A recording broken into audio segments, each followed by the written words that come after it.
Bonjour, c'est Gilles sur boursicoté.com. Voici l'analyse technique Forex et matières premières pour cette journée du vendredi 26 février 2016.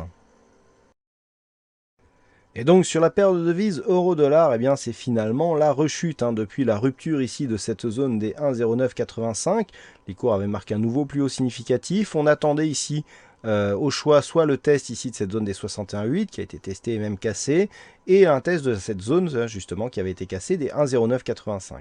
Eh bien cette zone n'a pas résisté. Après une première attaque, on était revenu ici tester la zone des 1,1064. Et bien finalement sur une rupture baissière de la plus belle du plus bel effet ici que finalement on casse cette zone et que l'on valide l'objectif d'un retour sur un retracement total des 1,0810. Du coup, les cours reviennent tester ici une zone intermédiaire à 1,0920 pardon, et pourraient bien se stabiliser sur cette zone vu la configuration technique que nous avons avec un début de survente sur cette configuration malgré une dynamique qui continue donc sur le MACD.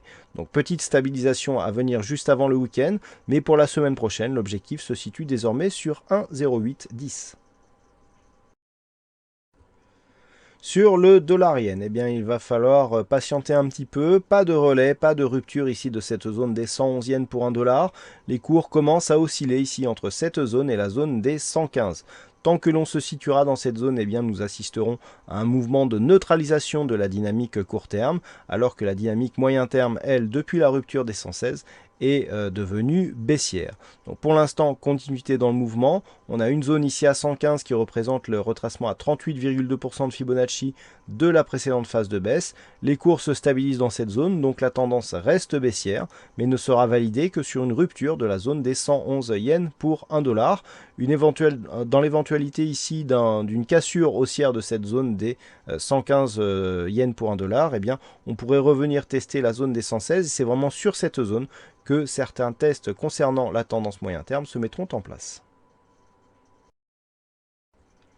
Neutralisation de mouvement aussi sur le gold, puisqu'après la forte phase de hausse que nous avons constatée donc jusqu'à la mi-février, les cours ont consolidé sur le retracement à 38,2% de Fibonacci pour s'inscrire ensuite dans un petit trend haussier très court terme qui n'a que très peu de dynamique. Donc on est revenu ici tester la zone des 1210, mais il n'y a plus énormément de directionnel sur cette phase, à part ici ce petit mouvement haussier. Il faudrait vraiment valider une rupture haussière de la zone des 1263 pour relancer la dynamique haussière sur l'or, alors qu'une rupture ici des 1190 viendrait continuer un mouvement de stabilisation, enfin viendrait transformer le mouvement de stabilisation en début de mouvement baissier.